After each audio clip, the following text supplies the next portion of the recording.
Yikes. State regime media known as Fox was in a full-fledged collapse live on air following Donald Trump's disastrous meeting in Alaska with Vladimir Putin. There was no ceasefire, no deal. Vladimir Putin and Putin's foreign minister, Sergei Lavrov, were brutally mocking Donald Trump in the United States the entire time. Donald Trump made United States soldiers get on their knees and literally roll out a red carpet for Vladimir Putin. Putin was laughing the entire time in Donald Trump's face. Putin spoke first at the press conference before Donald Trump and threatened Ukraine and Europe, while Donald Trump was saying things like, well, I'm such good friends with Vladimir Putin. We're such good friends now, aren't we? The lunch between the two was canceled. Let me show you what Fox was saying. So in the evening hours, Fox brought on their just ridiculous propagandists who tried to act like everything was great. And they tried to correct and fix the fact that some of the Fox national security correspondents were saying how awful it was. So you have this Fox guest. And again, as this one account says, these are deeply sick people on Fox right now. Deeply, deeply sick people who are paid to spew ridiculous lies to support a deranged imbecile. Here's a Fox guest who's like, I am so glad on days like today that we have Donald Trump as the president. I feel safe as can be. I mean, they are just brainwashing the MAGA mush brain audience at Fox. Watch this ridiculous human being spew the most ridiculous lies. Here, play this clip. And he went on to say that he thinks that Putin wants to see this thing get done, which is a good sign, right? Yeah, I think this meeting successfully set the finalization of this brutal war between Russia and Ukraine. And on days like this, I'm so thankful that we have President Trump in the White House and not Joe Biden or Kamala Harris, because Joe Biden refused to meet with Putin. He didn't meet with him one time when he was president. Meanwhile, the contrast couldn't be clearer with President Trump, who's not afraid to use the power of the U.S. presidency as a force for good.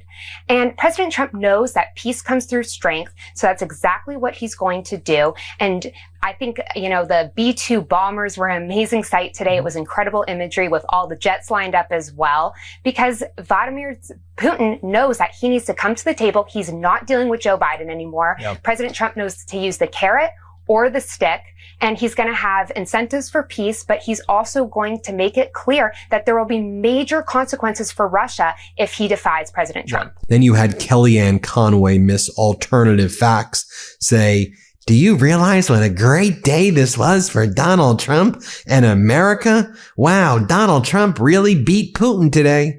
What are you talking about? Here, play this clip. Look, everything came up Trump in the U.S. today. This was his meeting on U.S. soil with U.S. bombers ahead. Look at the step and repeat behind them. It says pursuing peace. Do you think Vladimir Putin wanted to stand in front of a banner on U.S. soil a foot shorter than the U.S. president in front of words that say pursuing peace? That's the goal here. But that's President Trump's goal. And the last thing I'll say is, Putin, I disagree completely with who said he's got cards to play. He got the first word, the first statement. I think today the most important word to get was the last word. And President Trump was crisp and concise. You know why? Putin treated him like they're friends.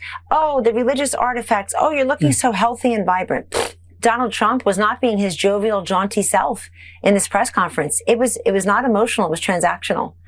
And I think it's because Putin knows Trump can crush Russia's economy with primary sanctions like he's done before, and these secondary sanctions for countries like India and China who are buying Russian oil. I think it's a huge win for peace today and a huge win for our president. Yeah, and when we get details, I'll know. I can't weigh in until I find out what exactly they agreed on, but they both agreed to something. Then they brought on Congress member Mast, who was like, President Trump, he was crystal clear. This was perfect. Things were great. Here, play this clip. And these things are being realized across the board. And President Trump, I think, is just crystal clear that Putin's back is against the wall. And I think he demonstrated that clearness with his very first action before saying a word, with the fact that he flew B-2 bombers over his head.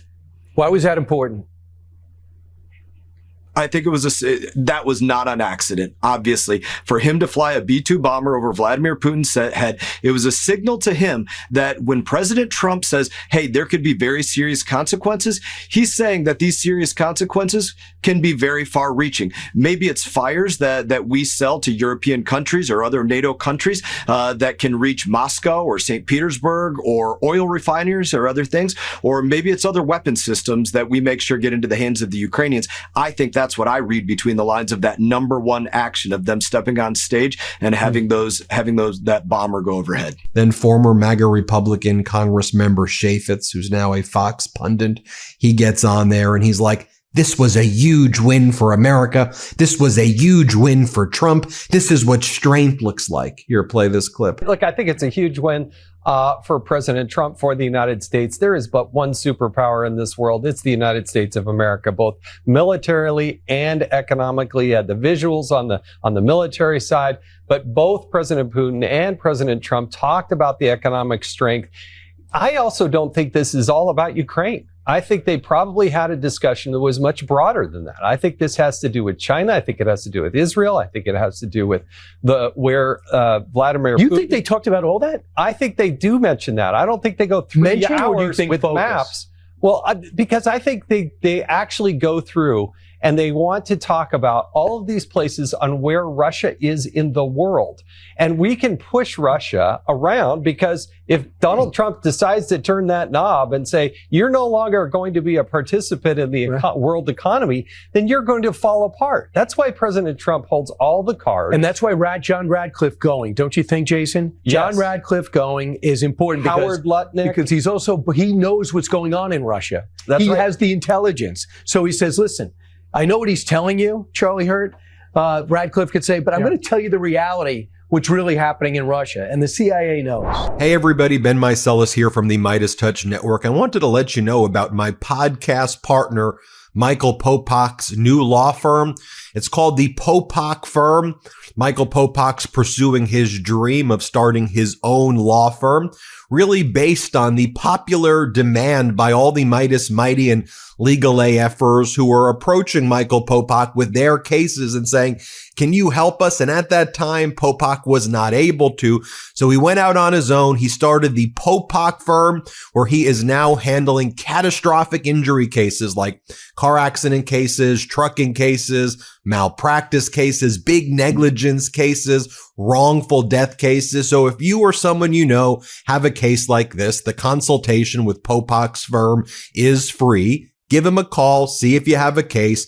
It's thepopakfirm.com, thepopakfirm.com, or you can call 877-POPOK-AF, P-O-P-O-K-A-F. So 1-877-POPOK-AF. Give Michael Popak a call. And I'm really proud of you, Popak. Thanks for all the hard work you're putting in. I mean, it's just idiotic to watch this stuff. I mean, right? Like when you see what these people are spewing, it's just lie after lie. Objectively, this was one of the most humiliating days in the history of the United States of America. And by the way, let me show you other Fox reporters saying that earlier in the day. So Jackie Heinrich, who's like a national security, a more serious reporter, I guess, at Fox, if you want to even call that. She has a lot of awful reporting, but more serious than these other clowns. Here's what she said. She observed, she was there in Alaska, and she was just stunned by how defeated Trump looked, how Putin spoke first. The whole thing, she said, was utterly strange to watch. Here, play this clip. I think you and me both, Brian, and everyone else in this room was also surprised. You know, we were told that we were going to have an opportunity to put questions to both leaders after a joint press conference in the event that the meeting went well enough that they could set the stage for a second meeting. And the President Trump said if that didn't happen, he was likely to call off the joint presser and just address the media solo and then send Putin home. Neither of those things happened. And what was really stunning to me as someone who's been in a lot of these press conferences is there were a few things that were very unusual. You had Putin come out and address the press first. I mean, we are on U.S. soil here, and that left the media scrambling to get their headsets in. Usually it is the the leader of the country, the host country of a summit that speaks first and addresses the room in their language. But Putin started right off in Russian, and we all had to get our headsets on and listen to him rattle off this diatribe about the history of the U.S.-Russia relationship, making some allusions to something that we didn't get many details on, but also, without knowing the full background of it, there was something that he said that was a little bit alarming, I thought, that seems like some of the things that he has done in the past, setting up false flags and that kind of thing, saying that we hope that Ukraine doesn't do anything to sabotage the progress that we made today, knowing full well that Ukraine has agreed to a ceasefire unconditionally for the last several months, and it has been Russia that has not agreed to a ceasefire. That was President Trump's main objective today. And when we did hear from the president, he said, we didn't get there, but we think that we can. So a lot of questions remaining for the president, Trump, not just about what was discussed in that room and what might be happening now, but also how that all happened back there. And then she talked about what she observed in the room, how the feeling was just not good, and Trump looked defeated. Here, watch this. It was just very unusual, atypical, and I think we're all awaiting, the readout, because the way that it felt in the room was not good. It did not seem like things went well, and it seemed like Putin came in and steamrolled, got right into what he wanted to say, and got his photo next to the president and then left. Of course, that is only the piece of the picture that we have right now, and certainly President Trump, who is the host and who is the president, would not want to, I think, enable something that would make him look weak. But we are eagerly awaiting to hear the background on that. And I will also note that we didn't see any sort of scowls on the faces of the likes of Steve Witkoff or Secretary Rubio or any of the other members of the U.S. delegation. And I think had it been concerning, we might have seen something there. But just to paint a picture for you of in the room, how it felt, what we're wondering about, what we need to know to put the pieces together and fully understand what we all just witnessed. But then she had to report that Sean Hannity spoke to Donald Trump, and Trump gave himself a 10 out of 10, not a 10 out of 100, a 10 out of 10. Trump said this was the perfect meeting. We've never had more perfect meetings before. I never wanted a ceasefire in the first place. I wanted it to go this way. I wanted to be humiliated with Putin. Here, watch Heinrich over here play this clip. I just was texting back and forth with Sean Hannity, who just sat down with the president. And he said the president noted that he came out and said there wouldn't have been a war if he was president. And that's what part of Vladimir Putin said at the end of his written remarks. And he also said, in a scale of 1 to 10, I give today a 10. So that's the president grading what he thought of the meeting. And here you have one of their guests right here, General Philip Breedlove, former Allied Commander Europe. Here's how he describes what happened. And he said, Putin right here was offensive. Putin did not cooperate. I mean, he still tries to put lipstick on the pig here for Donald Trump, but he at least admits that Putin was not cooperating here. Play this clip. Well, let me agree with you in that latter matter for sure. The president has a lot of cards he can play now. Mr. Putin did not cooperate in this meeting. That is very, very clear. I think that there were a lot of pleasantries said in the remarks and things, but the fact of the matter is the raison d'etre of this meeting did not occur, and now we have to figure out how to move on from that.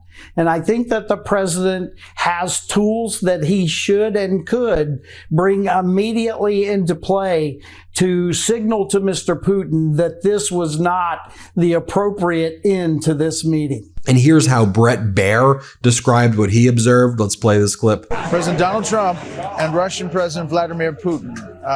The Russian president saying he and President Trump have reached a, quote, understanding on Ukraine, and had a warning for European leaders not to torpedo the nascent progress. President Trump called the meeting excellent, said there would be more things to come. However, this joint news conference was anything but. It was not a news conference. There were no questions taken by either leader. There were many yelled by reporters there, but we don't have a sense of what exactly is in this agreement or this deal. It seems like it's in the early stages, and we didn't get details about that.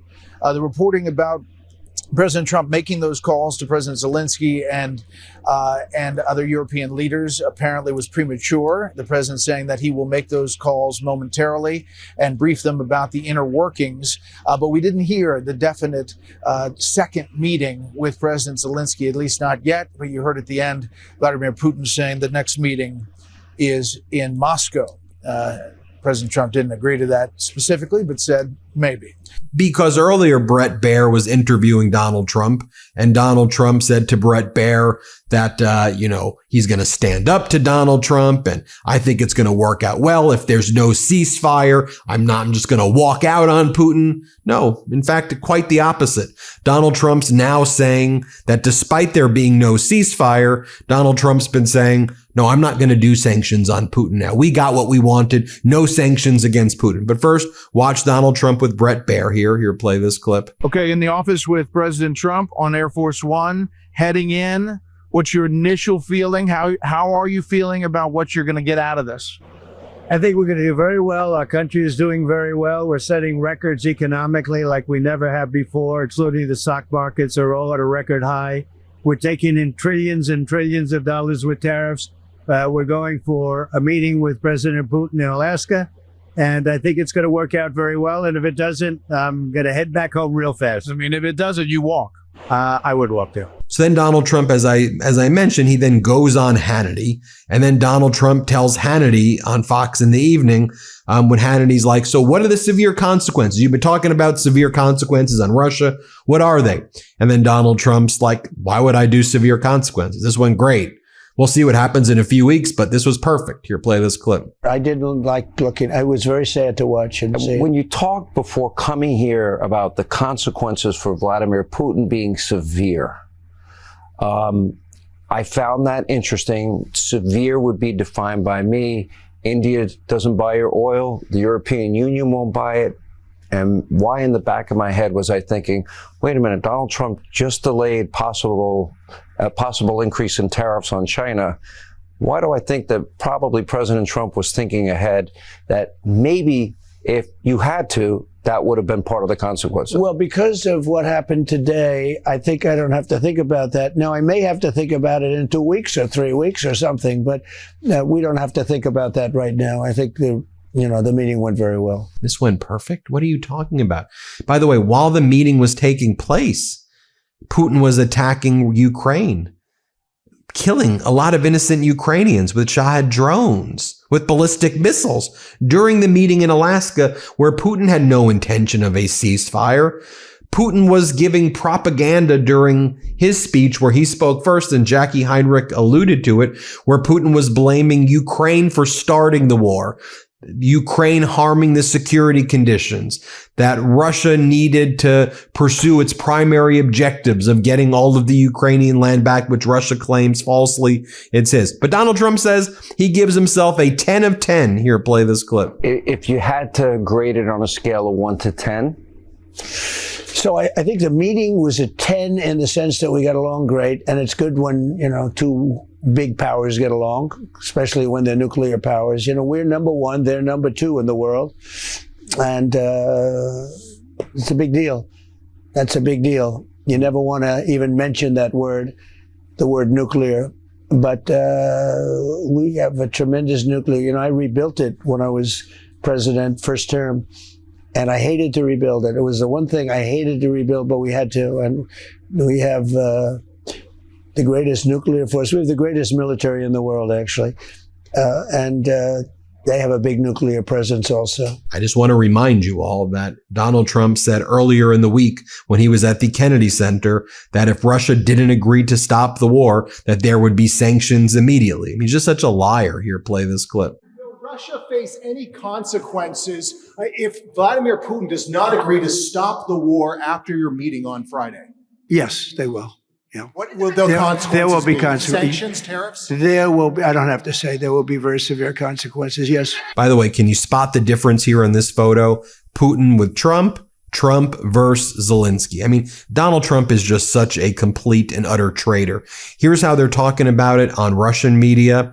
The weakness of the United States, RT, Russian TV, posting a photo of Zelensky and Trump.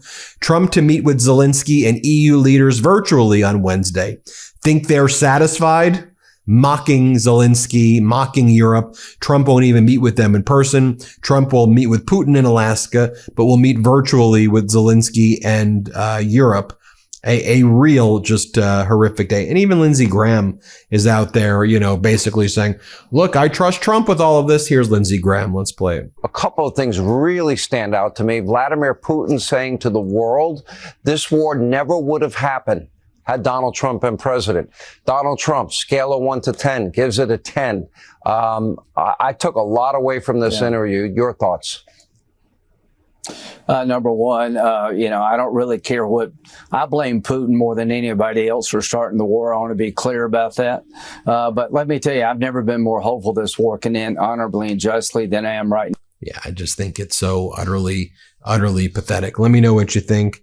Hit subscribe. Let's get to 6 million subscribers. Thanks for watching. New Midas merch drop. Check out the latest pro-democracy sticker packs, t-shirts, hats, sweatshirts, and more. All at store.MeidasTouch.com.